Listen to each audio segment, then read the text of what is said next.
Hablaremos hoy del tesoro de Salomón.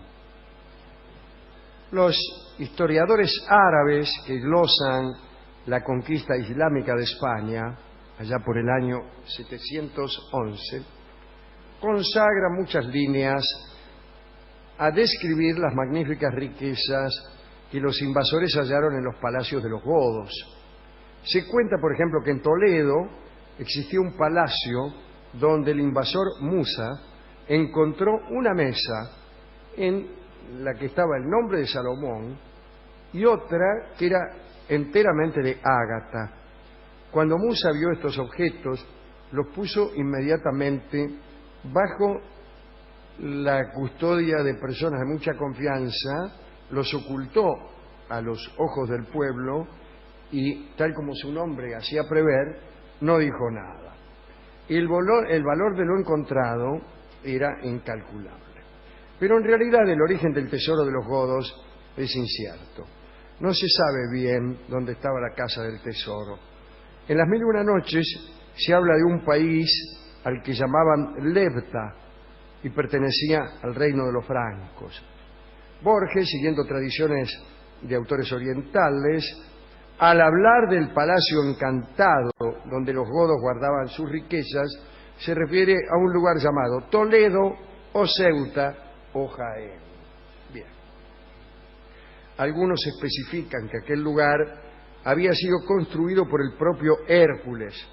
Con el tiempo la historia fue sufriendo algunas modificaciones y lo que al principio era casa se transformó primero en palacio y finalmente en cueva, la célebre cueva de Hércules. El caso es que efectivamente la mesa y otras riquezas pudieron muy bien proceder del mítico rey Salomón. Voltaire comenta algunas cosas acerca de las riquezas del rey hebreo, pero hay que decirlo en forma maliciosa.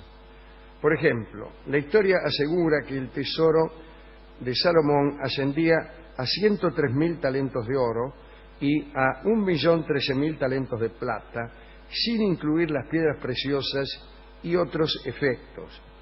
Bueno, Voltaire calcula el tesoro en dinero de su tiempo como el equivalente a 1.119 millones de libras esterlinas y dice que no había entonces tanta moneda en circulación en el mundo entero.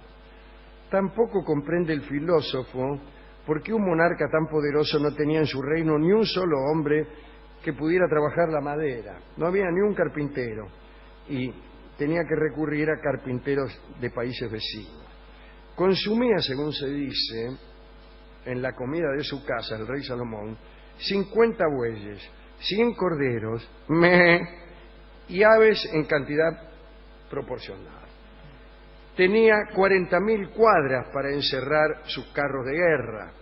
He aquí un número excesivo de carros para un país montañoso y un extraordinario aparato para un rey cuyo predecesor no tenía más que una mula cuando lo coronaron. Tenía 412.000 caballos, sin duda para pasear, dice Voltaire, ¿no? Sin duda para pasear por las orillas del lago Genazaret, que debía ser uno de los sitios más deliciosos del mundo si no estuviera seco 9 meses al año. Otro dato curioso es que Salomón, a diferencia de todos los reyes de la historia, tenía más esposas que queridas. Tenía 700 esposas y 300 queridas. Bueno, Salomón murió ya por el 922 a.C. y en el milenio que lo separa de nuestra era, el pueblo judío sufrió la cautividad en Babilonia, etcétera. No obstante, es posible que ciertos objetos sagrados del tesoro del templo que fue destruido por Nabucodonosor se salvaran, siendo resguardados en escondites secretos. Finalmente, al parecer, cayeron en manos de los romanos en el año 70 de nuestra era, cuando las legiones de Tito tomaron Jerusalén.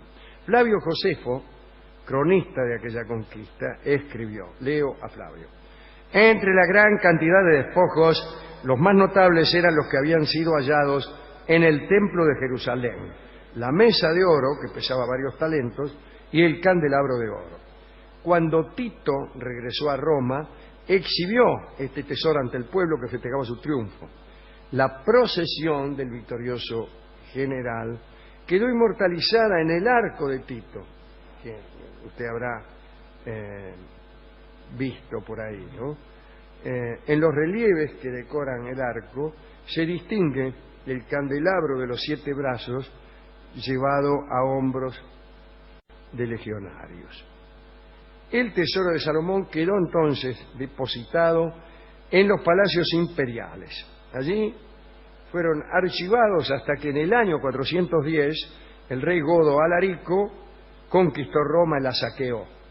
Y los sagrados objetos de Israel, confundidos con el resto de los tesoros imperiales, puede ser que hayan ido a parar a Tolosa, a Toulouse, la capital de los godos. Y este sería el llamado tesoro antiguo, integrado por objetos cuya virtud emanaba una energía que robustecía mágicamente al poseedor. Fíjese usted. En el año 507, el rey Alarico II, presionado por francos y burgundos, tuvo que abandonar Toulouse para replegarse a sus posesiones en España. El tesoro entonces se puso otra vez en movimiento, cruzó los Pirineos y se instaló presumiblemente en la nueva capital de los godos, Toledo. Cuando llegó la conquista árabe a España, el califa de Oriente ordenó que aquel valioso talismán le fuera enviado inmediatamente. La mesa de Salomón, más los millares de monedas, fueron trasladadas, fuertemente escoltadas, pero misteriosamente, en el trayecto entre Toledo y los puertos andaluces, el tesoro se perdió. ¿Dónde está? ¿Dónde? No sé, loco. No sé. Desde entonces, varios personajes en épocas distintas han buscado el tesoro, especialmente en Toledo, en Jaén y en un pequeño lugar llamado René-le-Château. Empecemos por Toledo para buscarlo. La leyenda de la cueva de Hércules arraigó profundamente en Toledo. Parece que la entrada de esta cueva se localizaba en unos túneles existentes bajo la iglesia de San Ginés, que hoy ya no existe. Los subterráneos se prolongaban hasta 3 leguas fuera de la ciudad. Está llena de subterráneos Toledo. Es todo esa especie de extraña calavera que es Toledo, ¿no? Es hueca completamente. Está llena de túneles, de cosas raras. Yo conocí a uno que me la contó muy bien. Uno que un amigo de... No es tan amigo de Piedrahíta, es amigo de otro amigo nuestro. Bueno, no importa. Ese me contó algunas historias. Debe ser mentira, porque yo me creo todo. No, sabes, debe ser cierto. El caso es que en 1546 el cardenal Juan Martínez Siliceo hizo explorar la cueva. Bueno, tenía la certeza de que allí iba a encontrar el tesoro perdido. Buscó hombres valientes, juntó comida, linternas, hachas, cordeles y entraron. A cosa de media legua de la cueva, ¿no? Se toparon con unas estatuas de oro puestas sobre una mesa que también era de oro. También encontraron monedas, etcétera, pero empezaron a sentir como una corriente de agua que subía, se asustaron y salieron rajando y, según se dice, todos murieron al poco tiempo. En el siglo XIX, ya bien cerca de nosotros, la cueva volvió a ser visitada en 1839. También cuerdas, hachas. Se encontraron vestigios de grandes construcciones antiguas, pero ningún objeto sagrado. 1929, un sacerdote toledano llamado Ventura López registró la cueva y lo que consiguió fue probar que tenía origen asirio-fenicio. Y en 1974, unos científicos exploraron, dijeron acueducto, y no encontraron ni mesa, ni moneda, ni nada. Ahí hay tongo, loco. Alguien se los afanó. Y bueno, están desapareciendo muchas cosas. Bueno. No hay nada en Toledo, vamos a Jaén. En los años de la Guerra Civil Española, un joven funcionario de Bellas Artes llamado Julián Pasos, que inventariaba los tesoros artísticos de la Catedral de Jaén, descubrió documentos de una asociación del siglo XIX a la que pertenecían destacados miembros del clero. Esta sociedad estaba consagrada a la búsqueda de la Mesa de Salomón, que se suponía que estaba en la ciudad. Pero Pasos no pudo hacer mucho. Al poco tiempo lo mataron y nada más se supo de él. Quedaron algunos de sus escritos y allí explicaba cómo notables personajes construyeron en sus casas minúsculos santuarios presuntamente destinados a ocultar la Mesa de Salomón. Bueno, no se sabe nada tampoco. Uno de los probables miembros de la sociedad, el célebre arquitecto Flores Urdapilleta, diseñó en 1914 una cripta funeraria bizantina que fue saqueada y destruida en 1936. Sin embargo, encontró una lápida de mármol que representaba una estrella de 12 puntas, bla, bla, bla, que para el tipo era la Mesa de Salomón, pero era un dibujo de la Mesa de Salomón, no la mesa no estaba. Bueno, vamos entonces a Rennes-le-Château, que es una ciudad que antes se llamaba Redaille, cerca de Toulouse, una minúscula aldea de 300 habitantes, que desde hace algunos años es lugar de peregrinación de todos los buscadores de tesoros del mundo, ¿no? Está